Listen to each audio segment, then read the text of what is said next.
بسم اللہ الرحمن الرحیم وَلَقَدْ آتَيْنَا پس تحقیق ہم نے دی موسیٰ علیہ السلام کو الکتاب کتاب وَلَقَدْ آتَيْنَا موسیٰ الکتاب پس تحقیق ہم نے موسیٰ علیہ السلام کو کتاب دی وَقَفَّيْنَا اور ہم نے بھیجے من بعدہ اس کے بعد بالرسول رسول۔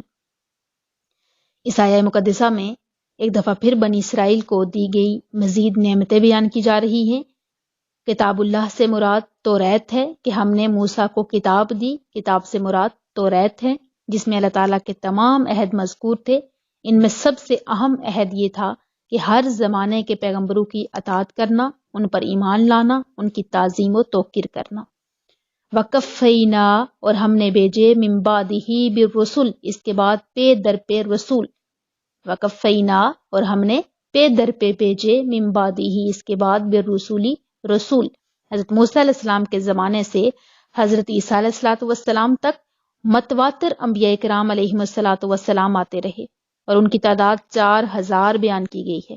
یہ سب حضرات حضرت موسیٰ علیہ السلام کی شرعیت کے محافظ اور اس کے احکام جاری کرنے والے تھے۔ اور پھر آقا علیہ السلام کی جب تشریف آوری ہوئی تو کیونکہ نبوت کا سلسلہ ختم ہو گیا، اس لیے شریعت محمدیہ کی حفاظت اور اشاعت کی خدمت علماء ربانی اور مجدد دین کو عطا ہوئی۔ وَآتَيْنَا اور ہم نے دی عیسیٰ ابن مریم عیسیٰ ابن مریم کو البینات روشن نشانیاں، روشن دلیلیں، وَأَيَّدْنَاهُ اور ان کی مدد کی، اس کی مدد کی بروح القدس، روح قدس یعنی پاک روح کے ذریعے۔ ہم نے عیسیٰ ابن مریم کو روشن نشانیاں دی اور ان کی مدد کی پاک روح کے ذریعے سے۔ اب نشانیاں کون سی تھی؟ بینات نشانیوں کو کہا جاتا ہے۔ ان سے مراد حضرت عیسیٰ علیہ السلام کے معجزات ہیں، جیسے مردوں کو زندہ کرنا، اندھوں اور برس والوں کو صحت دینا، پرندوں کی صورتوں میں جان ڈال دینا اور غیب کی خبریں دینا۔ پھر فرمایا گیا وَأَيَّدْنَاهُ بِرُوحِ الْقُدُسِ اور پاک روح کے ذریعے اس کی مدد کی۔ روح القدس سے مراد حضرت جبرائیل علیہ السلام ہیں۔ حضرت جبرائیل علیہ السلام کو حضرت عیسیٰ علیہ السلام کے ساتھ رہنے کا حکم تھا۔ حضرت عیسیٰ علیہ السلام کے آسمان پر اٹھائے جانے تک حضرت جبرائیل علیہ السلام ہر وقت آپ کے ساتھ رہتے، اور حضرت جبرائیل امین علیہ السلام کی تائید حضرت عیسیٰ علیہ السلام کی بہت بڑی فضیلت ہے۔ اور اس کے ساتھ ساتھ حضور صلی اللہ علیہ وآلہ وسلم کے صدقے میں آپ علیہ السلام کے بعض امتیوں کو بھی روح القدس کی تائید میسر ہوئی، جیسا کہ حدیث مبارکہ ہے کہ آقا علیہ السلام جب حضرت حسان کے لیے منبر بچھایا جاتا اور وہ نعت شریف پڑھتے تو آقا فرماتے، ان کے لیے دعا کرتے، اللہم ایدہ بروح القدس، اے اللہ روح قدس کے ذریعے حسان کی مدد فرما۔ اس تفسیر سے یہ بھی معلوم ہوا کہ غیر خدا کی مدد شرک نہیں۔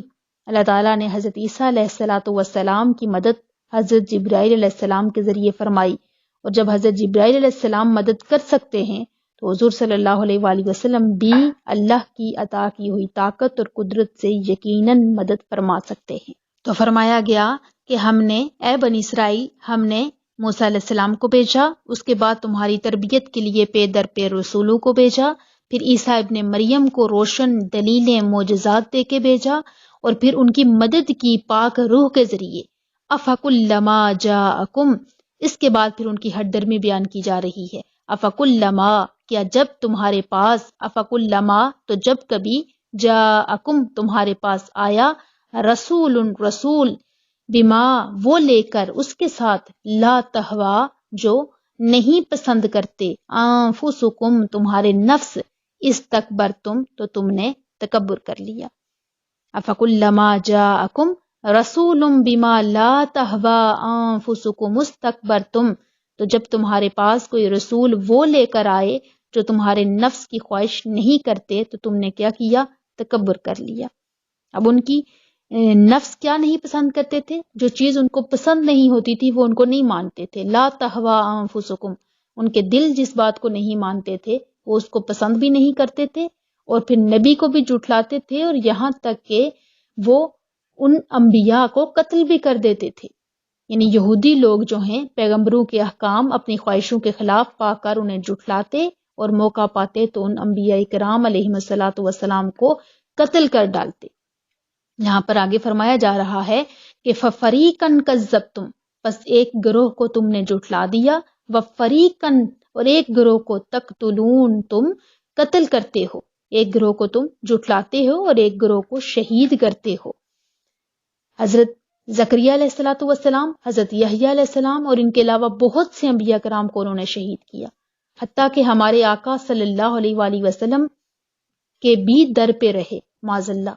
کبھی آپ صلی اللہ علیہ وآلہ وسلم پہ جادو کر دیا، کبھی زہر دے دیا، اور اس کے علاوہ آپ علیہ الصلوۃ والسلام کو شہید کرنے کے لیے طرح طرح کے فریب بھی کرتے رہتے۔ آیت سے یہ معلوم ہوا کہ احکام الہی پر اپنی خواہشات کو ترجیح دینا کس کا طریقہ ہے؟ یہودیوں کا۔ جو لوگ حکم الہی کے سامنے اپنے نفس کو کچل دیتے ہیں وہی کامل ایمان والے ہیں، انہی کا ایمان کامل ہے۔ وقالو، اور بولے یہودی، وقالو، اور بولے قلوبنا، ہمارے دلوں پر، قلوب قلب کی جمع ہے، قلب دل کو بولتے ہیں، قلوبنا ہمارے دلوں پر، غلفن غلاف چڑھے ہوئے ہیں، وقالو قلوبنا غلف، اور یہودی بولے ہمارے دلوں پر غلاف چڑھے ہیں، بل نہیں، لعنہم پھٹکار دیا ہے انہیں اللہ تعالیٰ نے، بکفرہم ان کے کفر کی وجہ سے، فقلیلم پس بہت تھوڑے ہیں، ما جو یؤمنون ایمان رکھتے ہیں۔ یہودی بڑے فخر سے کہتے کہ ہمارے دلوں پر غلاف چڑھے ہوئے ہیں، اس لیے ہمارے عقائد محفوظ نہیں۔ ان کی مراد یہ تھی حضور صلی اللہ علیہ وآلہ وسلم کی ہدایت ان کے دلوں تک نہیں پہنچتی، غلاف چڑھا ہوا ہے ہمارے دلوں پر۔ اللہ تعالیٰ نے اس کا رد فرما دیا کہ یہ جھوٹے ہیں۔ اللہ تعالیٰ نے دلوں کو فطرت پر پیدا فرمایا ہے اور ان میں حق قبول کرنے کی صلاحیت رکھی ہے۔ یہودیوں کا ایمان نہ لانا ان کے کفر کی شامت ہے کہ انہوں نے سید المرسلین صلی اللہ علیہ وآلہ وسلم کی نبوت پہچان لینے کے باوجود اس کا انکار کیا، تو اللہ تعالیٰ نے ان کو اپنی رحمت سے دور کر دیا۔ اس کا یہ اثر ہے کہ وہ قبول حق کی نعمت سے محروم ہو گئے۔ وَلَمَّا جَاءَهُمْ، اور جب ان کے پاس آئی، وَلَمَّا اور جب، جَاءَهُمْ ان کے پاس آئی، کتاب من عند اللہ، کتاب کتاب یعنی کہ قرآن پاک، من عند اللہ اللہ کی طرف سے، مصدق لما معہم، مصدق تصدیق کرتی ہے، لما اس کی جو معہم ان کے پاس تھی۔ ان کے پاس کیا تھی؟ توریت، یعنی جو کتاب ان کے پاس تھی اس کے اندر اس پاک کتاب یعنی اللہ کی کتاب جو قرآن پاک کی صورت میں اب نازل ہوئی، اس کی وہ کتابیں تصدیق کرتی تھی۔ وَكَانُوا اور وہ تھے، من قبل اس سے پہلے، یستفتحون فتح کی دعائیں مانگتے، علی الذین ان لوگوں پر جنہوں نے کفروا کفر کیا، وہ اس سے پہلے فتح مانگتے تھے کافروں پر اس نبی کے وسیلے سے۔ فلما پس جب جاءہم ان کے پاس آیا، ما جسے عرفو وہ جانتے تھے، پس جب تشریف فرما ہوا ان کے پاس وہ نبی جسے وہ جانتے تھے، فلما جاءہم پس جب آیا ان کے پاس، ما عرفو جسے وہ جانتے تھے، کفروا بہ تو انہوں نے انکار کر دیا۔ فلعنۃ اللہ پس پھٹکار ہو اللہ کی، علی الکافرین کفر کرنے والوں پر۔ یہود کی ہٹ درمی اور دانستہ کفر کی ایک مثال بیان کی جا رہی ہے کہ حضور صلی اللہ علیہ وآلہ وسلم کی تشریف آوری سے پہلے یہود کا یہ طریقہ تھا کہ جب کبھی کفار و مشرکین سے ان کی جنگ ہوتی اور ان کے فتح کے ظاہری امکانات ختم ہو جاتے تو اس وقت وہ تورات کو سامنے رکھتے اور وہ مقام کھول کر جہاں حضور صلی اللہ علیہ وآلہ وسلم کی صفات و کمالات کا ذکر ہوتا وہاں ہاتھ رکھتے اور ان الفاظ سے دعا کرتے کہ اے اللہ، ہم تجھے تیرے اس نبی کا وسیلہ دے کر عرض کرتے ہیں جس کی بعثت کا تو نے ہم سے وعدہ کیا ہے، آج ہمیں اپنے دشمنوں پر فتح دے۔ تو حضور صلی اللہ علیہ وآلہ وسلم کے صدقے اللہ تعالیٰ انہیں فتح دیتا۔ قرآن کریم فرماتا ہے کہ آج تک تم جس کا نام لے کر جیتتے رہے اور جس کی برکت سے فتح یاب ہوتے رہے، جب میرا وہ رسول اور محبوب صلی اللہ علیہ وآلہ وسلم تمہارے پاس تشریف فرما ہوا تو اس پر ایمان لانے سے انکار کر دیا۔ اس سے ایک طرف یہود کی ہٹ درمی کا اظہار ہوا اور دوسرا ہمیں اس آیت سے یہ بھی معلوم ہوا کہ دنیا میں تشریف آوری سے پہلے ہی حضور صلی اللہ علیہ وآلہ وسلم کے توسل سے دعائیں مانگی جاتی تھی۔ یہ سلسلہ آپ صلی اللہ علیہ وآلہ وسلم کی تشریف آوری کے بعد ظاہری حیات مبارکہ میں بھی جاری رہا کہ صحابہ کرام رضوان اللہ اجمعین آپ صلی اللہ علیہ وآلہ وسلم کے وسیلے سے دعائیں مانگتے تھے، بلکہ اپنے وسیلے سے دعا مانگنے کی تعلیم خود حضور علیہ الصلوۃ والسلام نے اپنے صحابہ کو دی۔ اور اس کے علاوہ آپ صلی اللہ علیہ وآلہ وسلم کے وصال ظاہری کے بعد بھی صحابہ کرام کا یہ معمول رہا اور سلف و صالحین کا یہ طریقہ تب سے اب تک جاری ہے اور انشاءاللہ ہمیشہ جاری رہے گا کہ آپ کے توسل سے دعا مانگی بھی جاتی ہے اور قبول بھی ہوتی ہے۔ اعلیٰ حضرت رحمۃ اللہ تعالیٰ علیہ فرماتے ہیں کہ وہ جہنم میں گیا جو ان سے مستغنا ہوا ہے خلیل اللہ کو حاجت رسول اللہ کی۔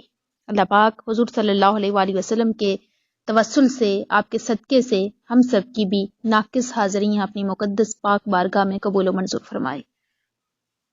بئس ما اشتروا بہ، بئس ما بہت بری چیز ہے، اشتراؤ جو انہوں نے خریدی، بہ انفسہم اپنی جانوں کے بدلے، یعنی اپنی جانوں کا جو انہوں نے سودا کیا ہے اور جو چیز خریدی ہے وہ بہت بری ہے، اور وہ کیا ہے؟ ان یکفروا بما انزل اللہ، ان کے یکفروا کفر کرتے ہیں، بما اس کا جو انزلہ نازل کیا ہے اللہ تعالیٰ نے، بغین حسد کی وجہ سے، ان کے ینزل اللہ اللہ نازل کرتا ہے، من فضلہ اپنے فضل سے، علی اس پر، من یشاء جس پر چاہتا ہے، من عبادہ اپنے بندوں سے، فباؤ سو وہ حقدار ہو گئے، بغضب علی غضب غضب پر غضب یعنی مسلسل ناراضگی کے، وللکافرین اور کافروں کے لیے عذاب مہین ذلیل و رسوا کرنے والا عذاب ہے۔ اس آیہ مقدسہ میں فرمایا جا رہا ہے کہ بئس ما اشتروا بہ انفسہم، انہوں نے اپنی جانوں کا کتنا برا سودا کیا۔ یہودیوں نے حضور صلی اللہ علیہ وآلہ وسلم پر ایمان لانے کے بجائے کفر اختیار کیا اور ایمان کی جگہ کفر خریدنا خسارے کا سودا ہے۔ اسی سے ہر آدمی نصیحت حاصل کرے کہ ایمان کی جگہ کفر، نیکیوں کی جگہ گناہ، اطاعت کی جگہ نافرمانی، رضائے الہی کی جگہ اللہ تعالیٰ کے غضب کا سودا بہت خسارے کا سودا ہے۔ اور یہ سودا انہوں نے کیوں کیا؟ بغین حسد کی وجہ سے۔ یہودیوں کی یہ خواہش تھی کہ ختم نبوت کا منصب بنی اسرائیل میں سے کسی کو ملے، لیکن جب انہوں نے دیکھا کہ وہ اس منصب سے محروم رہے اور بنی اسماعیل یعنی حضرت اسماعیل علیہ السلام کی اولاد میں حضور صلی اللہ علیہ وآلہ وسلم تشریف لائے اور بنی اسماعیل کو یہ منصب ملا، تو وہ حسد کی وجہ سے حضور صلی اللہ علیہ وآلہ وسلم اور ان پر نازل ہونے والی اللہ تعالیٰ کی کتاب قرآن مجید کے منکر ہو گئے۔ اس سے معلوم ہوا کہ منصب و مرتبے کی طلب انسان کے دل میں حسد پیدا ہونے کا ایک سبب ہے، اور یہ بھی معلوم ہوا کہ حسد ایسا خبیث مرض ہے جو انسان کو کفر تک لے جا سکتا ہے۔ حسد کی تعریف یہ ہے کہ کسی مسلمان بھائی کو ملنے والی نعمت چھن جانے کی آرزو کرنا، یعنی کہ انسان یہ خواہش کرے کہ یہ چیز اسے کیوں ملی، مجھے کیوں نہیں ملی، یہ حسد ہے۔ حضرت ابو ہریرہ رضی اللہ تعالیٰ عنہ سے روایت ہے کہ حضور علیہ الصلوۃ والسلام نے ارشاد فرمایا کہ آدمی کے دل میں ایمان اور حسد جمع نہیں ہو سکتے۔ اسی طرح علیہ الصلوۃ والسلام نے فرمایا کہ حسد ایمان کو اس طرح تباہ کر دیتا ہے جیسے صبر، یہ ایک درخت ہے جو انتہائی کڑوا ہے، یہ شہد کو تباہ کر دیتا ہے۔ اسی طرح علیہ الصلوۃ والسلام نے فرمایا کہ حسد سے بچو، فَإِنَّ الْحَسَدَ يَأْكُلُ الْحَسَنَاتِ كَمَا تَأْكُلُ النَّارُ الْحَطَبَ، کہ حسد سے بچو کیونکہ حسد نیکیوں کو اس طرح کھا جاتا ہے جیسے خشک لکڑی کو آگ کھا جاتی ہے۔ یاد رکھیں کہ حسد حرام ہے اور اس باطنی مرض کے بارے میں علم حاصل کرنا فرض ہے، کیونکہ جس کے پاس علم ہوگا، شعور ہوگا، وہ کسی کو جو اللہ تعالیٰ نے اس کو عطا کیا ہے اس چیز کے بارے میں کسی سے حسد اور بغض نہیں کرے گا کہ اس کو کیوں ملا۔ ہر انسان کے حصے میں جو چیز ہے اور جتنی وہ محنت کرتا ہے، من جدہ وجدہ، جس نے محنت کی اس نے پا لیا، جو جتنی محنت اور مشقت کرتا ہے اور جس کو اللہ تعالیٰ اپنے فضل سے جیسا نوازنا چاہتا ہے وہ اس کو نوازتا ہے۔ کسی کو دیکھ کے انسان کو حسد نہیں کرنا چاہیے، ہاں فاستبقوا الخیرات، نیکیوں میں آگے بڑھنے کی کوشش کرنی چاہیے، باقی چیزوں میں حسد کرنا بالکل بھی جائز نہیں ہے۔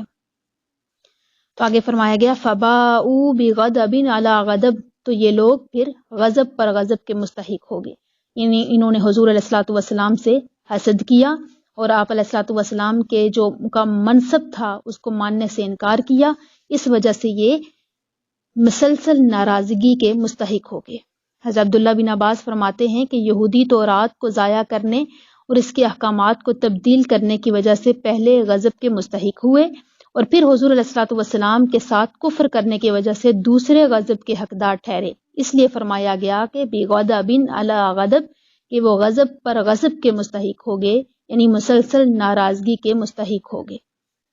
اللہ پاک ہم سب کو سمجھنے کی توفیق عطا فرمائے، اور ہر وہ فعل جو ہماری نیکیوں کو ضائع کر دے، ہمیں ہمارے کریم رب سے دور کر دے، اس عمل سے ہم سب کو بچنے کی توفیق عطا فرمائے۔ السلام علیکم ورحمۃ اللہ وبرکاتہ۔